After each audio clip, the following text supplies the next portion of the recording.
Hello everyone, welcome to today's class. Today we will be looking at waistbands. There are two types, the shaped waistband and the straight waistband. And we will be using our skirt blocks. This is up to the knee, this is a knee length skirt block. And for the band, both of them, whether shaped or straight, they have to be measured on your block first. With shaped, you measure on the block, cut away, and fix back. This is, it might be that you want to use two types of fabrics, plain for the skirt and a patterned fabric for the band. But for the straight one, it is cut away and replaced with a straight band. I always recommend shaped band whenever you're using your skirt blocks to create any kind of skirts. Let's get started. The first thing we need to do is to close these darts. Whenever you're designing, you have to close your dart. Your darts cannot be open and you start designing, except, well, if your design or your style line passes through the end of the dart. I've mentioned that earlier as well, that whenever your style line passes through the end of your dart and you cut, you will be able to close that very dart. So we're going to close the two darts first. Then measure out our band width. Usually band, for some people, they'll tell you the width of your band should be 1/4 of an inch, or some will use 1.5. So we'll be using 1/4 for this class. So I'm just going to close the darts now. Okay, so I have closed the dart. What you're seeing right now, it is similar to what happens when you're doing dart manipulation in bodies. For those who have attended who have done our basic bodies and dart manipulation classes, you would agree with me. This is what it looks like when you're transferring your dart from its original position to a new position. But because we don't have to manipulate that here, we're just going to close it. Basically, it depends on your design. So I am just going to measure the width of the dart. When you close your dart on paper like this, you would notice a depth, a kind of depth here. If you want, you can fill it up. It happens, and this is why you have to always true your dart when you're working with dart, and you have to close it. Like I said, it depends on the design you're trying to create. But there's something called dart truing. You always have to true. We did that in our basic bodies and dart manipulation class as well. You can also go online, read about truing your dart. It makes your dart equal. Because if you don't true your dart and you probably cut, you design and they are not, your design are not on the same level on the two dart legs, there will be shortage when you're designing. So let's just leave that for now. Don't let me make it complicated. So let's go on with our waist band. So like I said, when you close the dart, you will notice a depth. So you can fill in that depth like I'm doing. This is a small block, so it's not obvious, but when you have especially when you have a big dart, you will notice that depth.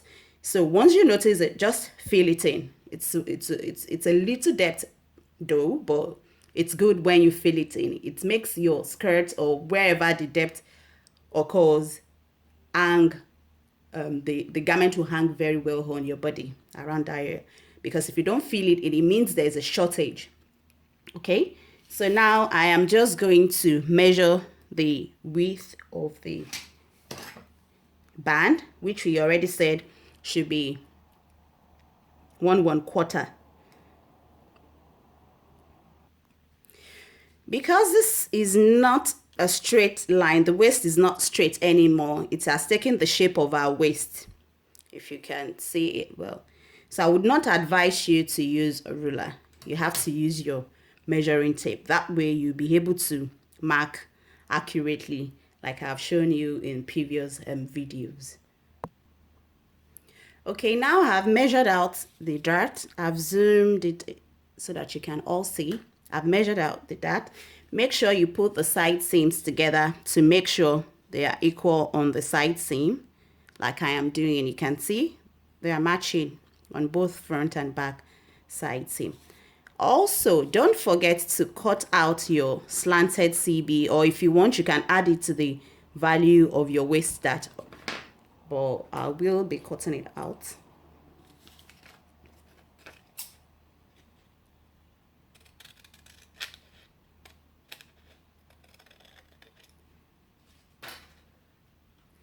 Okay, then we have to cut this out. Before you cut out, don't forget to label.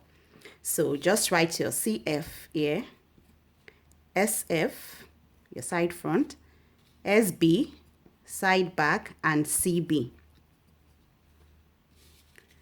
Also, don't forget to write your seam allowance. It's easy to forget once you cut all of these things. Okay, now we are going to cut them. Can you see, if I had not labeled them, it's easier for me to mix them up because they are almost the same size. So I wouldn't know which one is CB, CF, and all of that. So always label before you cut your pattern into pieces. Okay, now I know this is for the front and this is for the back. Then you can now open your dart or manipulate it however you want to manipulate it. You can panel, like we did in panel. You can just take this dart line down and cut your pattern into pieces, several pieces if you want, depending on the design you're creating. But today we are focusing on the dart. So now this is cut away and will be fixed back on here. Okay, I'm just going to open the dart. Bands do not have dart, except, and that's why we've closed the dart before we measured out the band width. Except it is your design, your band shouldn't have dart.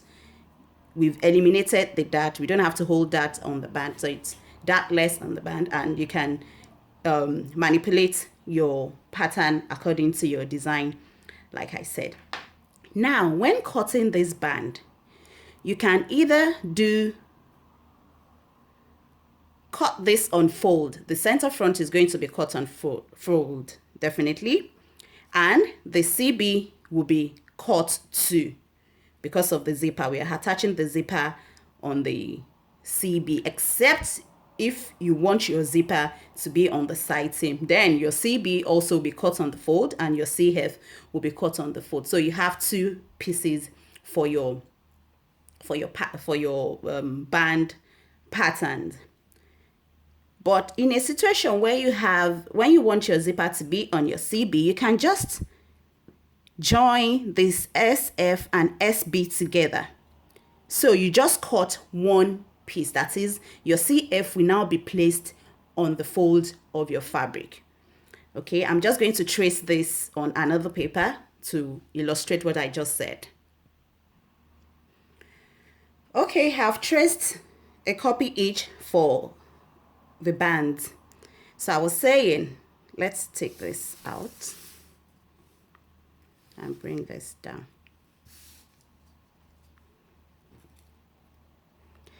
So if you don't want to cut two pieces for the back, all you have to do is tape these ones. So we'll be illustrating this on that. Tape it together at the side seam. The front and back side seams will be taped together. I'm using a scotch tape so you can see. And your band looks like this. So once you have your band like this, all you have to do is place on the fold of the fabric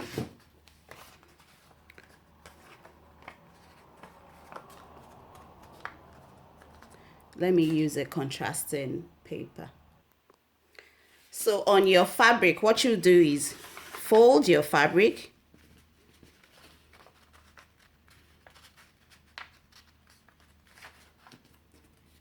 And place this on the fold of your fabric, like so. You pin and mark your seam allowance, both at the top and at the bottom. For a shaped band, unfortunately, you won't be able to cut on the fold at the upper part here. But for the straight band, you'll be able to cut on the fold. When we get to the straight band, I'll explain what I mean. But for this, you're going to cut two. One as the on the fash for the main band, and the other one that will serve as facing.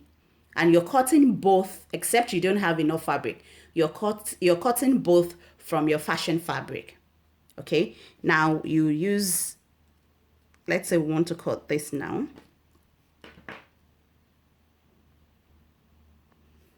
Okay, so I placed this on the folded part of my fabric or pattern, because we are creating the pattern first, so that when you open it, you have something like this. So this is your full band from CF to CB.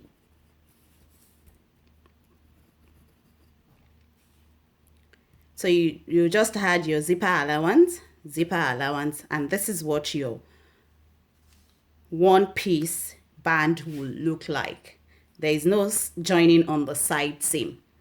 So if you notice, let me just turn it this way, you can see this place looks pointed.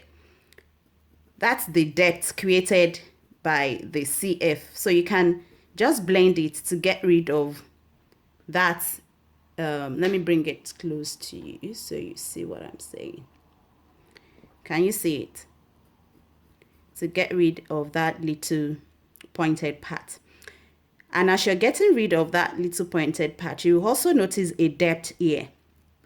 So you can fill this part up as well. So invariably, it means what you're getting rid at the bottom part, you're filling it in here, because this looks too deep. So you have to balance it. There's something called balancing in pattern making. You lose and you gain. Sometimes you lose, then you gain it back. Most times, what you lose won't be the same thing as what you're gaining back. It's if you use Natalie Bray very well, it's in one of our texts in the dress pattern designing book. There is a rule that when you lose, you tend to gain it back, but might not be the same amount. That's proportions, working with proportions. Okay, so I'm just going to get rid of this because it's looking pointed,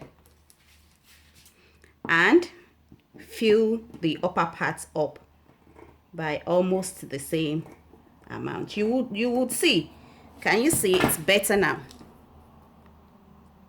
It's better now. The depth is not showing anymore. Then I'm going to fill this part in too.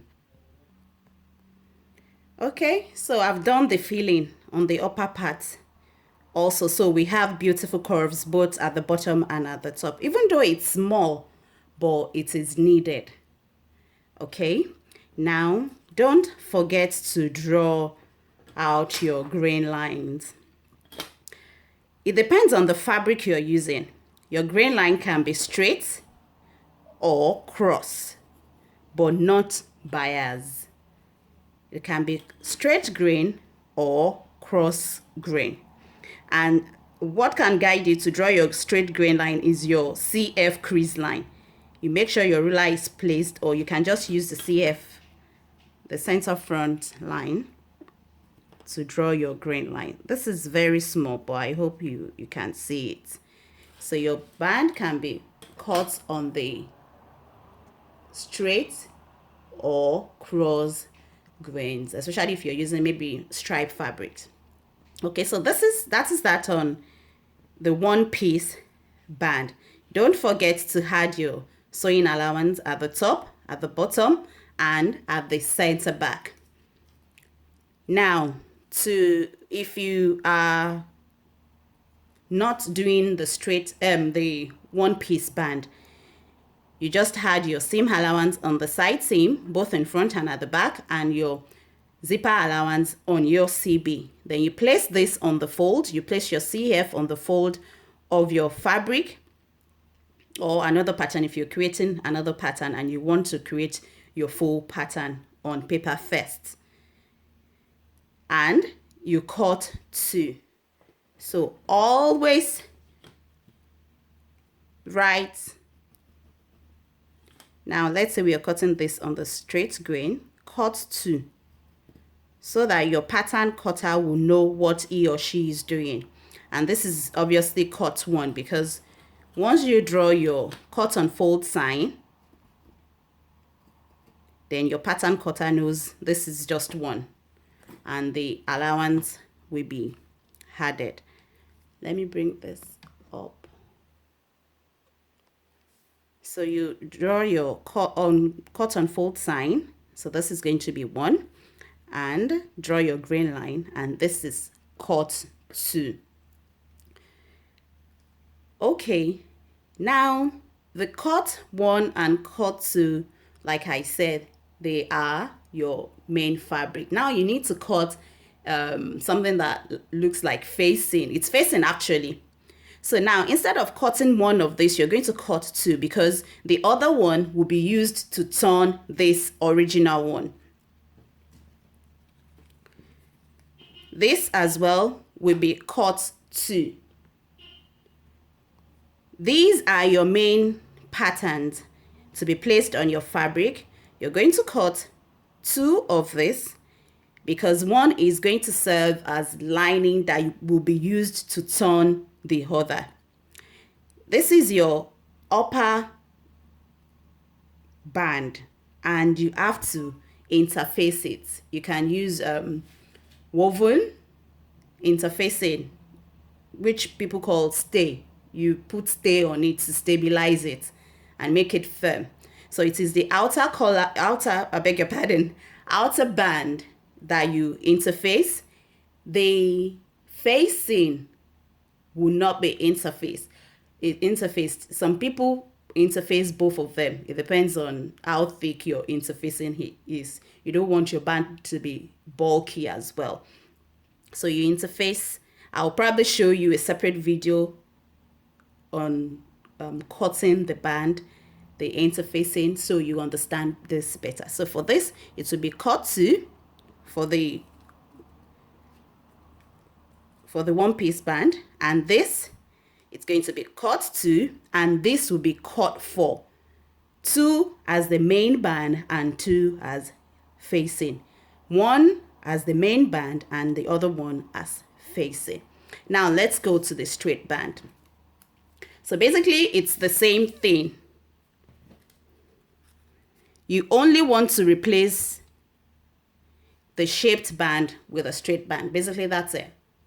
But like I said earlier on, I'll recommend when you're making a skirt and you're using your skirt blocks, you should use shaped band.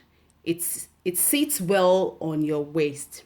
And also I said bands are traced out from the block. You cannot introduce another measurement to it. Once you do that, it's going to increase the length, your initial desired length, your skirt length. So for instance, let's say we didn't cut this out and you want to do a shape band. You now measure another width and now added it to this one. It will lengthen your skirt, and your hip level will not be on the actual hip level as being measured on you. So you don't introduce new measurement. You use from your measurement, and that was why we measured the width of the dart out and use it to create the width of the band out. I beg your pardon, and used it to create the band. So basically the straight band is you measuring your waist from CF to CB and use the measurement to cut your straight band, then fix it on here. So I'm just going to show us, I will be sharing this note. It's from Ellen Armstrong book. It's basically easy. This is it. This is your straight band. And for the straight band, like I said initially, it can be cut on fold. I'll just illustrate it now, then I'll share this note with you. Okay, now let's say I've measured from CF to the side front, from side back to CB, omitting the dart. You have to measure while your darts are closed. So let's say for this class, I've measured them to be 12. So that means on the half pattern is 12, then the full block will be 24. And you want to create a straight band. Okay, so on this paper, remember I told you for straight band, it can be cut on the fold. So instead of cutting the actual band and facing separately, you cut them together in one. So what we're going to do now is we've established the width of this band for this class to be 1/4, right?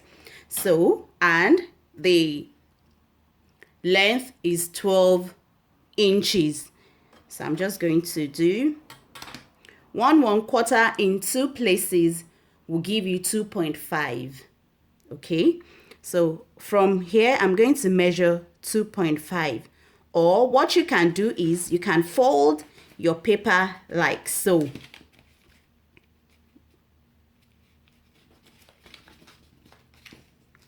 So you can measure whatever the width is and fold it lengthwise.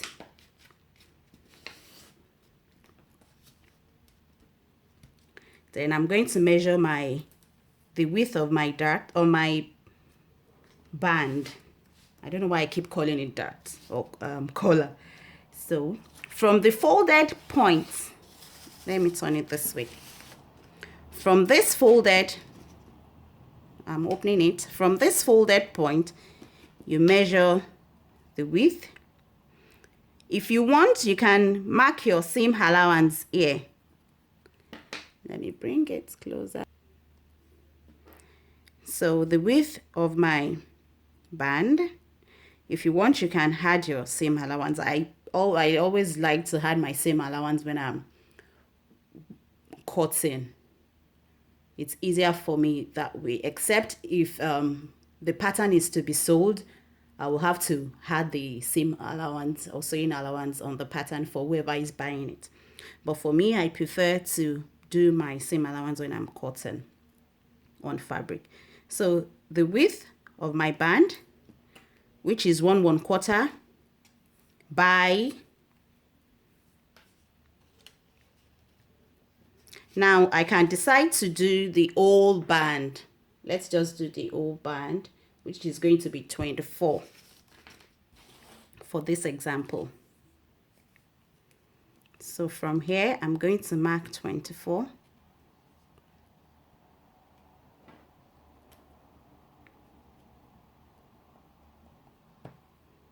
And on here, I'm going to do the same, my 1/4.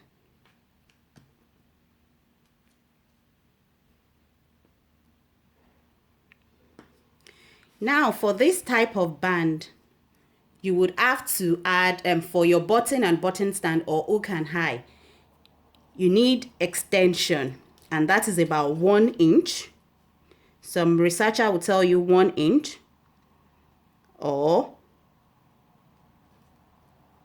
1/4. It depends on the amount of, it depends on how you want it to overlap the other. It's sufficient on one side. You only had it on one side. Okay, so you mark your. So now this is what I've done. From here, from this edge of the paper to this place is your actual waist measurement, and from here to here is the overlap where you're going to add the hook and eye. Some researcher will also tell you your waist measurement from here to here, that is 24 in this example, should be reduced by 1/2 inch, because waistband is meant to sit well on you. it's not meant to sag. It cannot sag. It's meant to sit well. And when you're sewing, you ease it's just half of an inch. So let's say, for instance, this is 24 inches. Instead of measuring 24 inches, some researcher will tell you measure 23.5 so that you can ease in, because your actual waist is 24.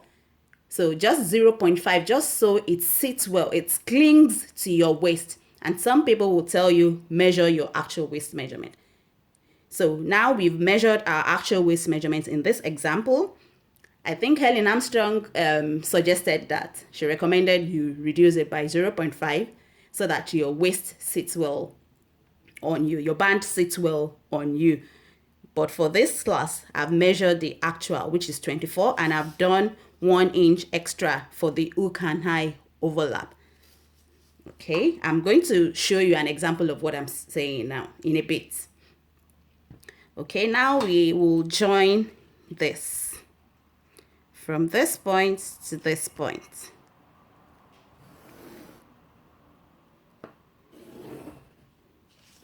And we will cut. Remember I told you I did not have my allowance on here. I'll add it when I'm cutting on fabric.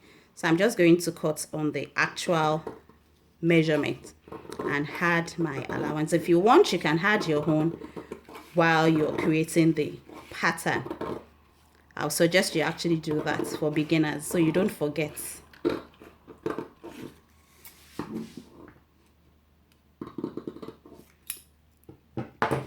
Okay, so now here is our band. By the time we open it,